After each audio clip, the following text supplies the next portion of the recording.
Can you give me a case in United States history where a enemy combatant caught on a battlefield was tried in civilian court?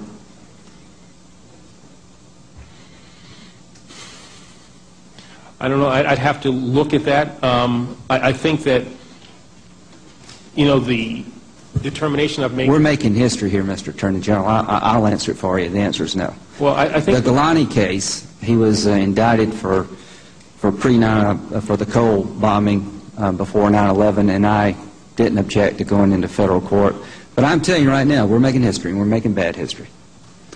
And let me tell you why. If bin Laden were caught tomorrow, would it be the position of this administration that he would be brought to justice? He would certainly be brought to justice, absolutely. Where would you try him? Well, we'd go through our protocol, and we'd make the determination about where he should appropriately be tried.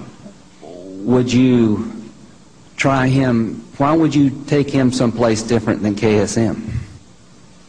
Well, that might be the case. I don't know. I'd have to look at all of the evidence, all of the... Well, he's been indicted. He's been indicted already. Does it matter if you use the law enforcement theory or the enemy combatant theory in terms of how the case would be handled? Well, I mean, bin Laden's an interesting case in that he's already been indicted in federal court. We have cases against him. Right. Well, where would you put him? It would depend on how... Well, let me ask you this question. Okay, let me ask you this. Let's say we capture him tomorrow. When does custodial interrogation begin in his case? If we captured bin Laden tomorrow, would he be entitled to Miranda warnings at the moment of capture?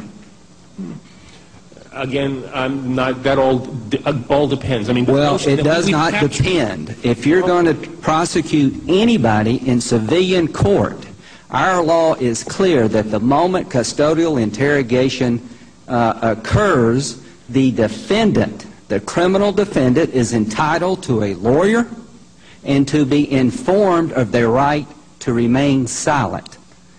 The big problem I have is that you're criminalizing the war.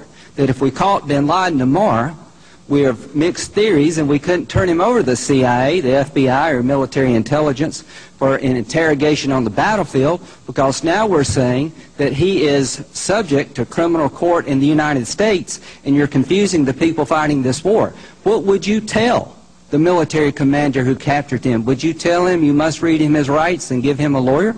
And if you didn't tell him that, would you jeopardize the prosecution in a federal court?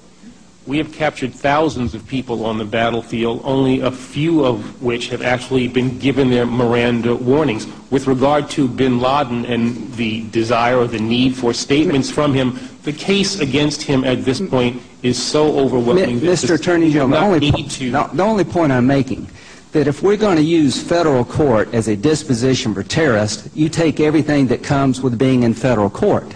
And what comes with being in federal court is that the rules in this country, unlike military law, you can have military operations, you can interrogate somebody for military intelligence purposes, and the law enforcement rights do not attach. But under domestic criminal law, the moment the person is in the hands of the United States government, they're entitled to be told they have a right to a lawyer and can remain silent. And if we go down that road, we're going to make this country less safe.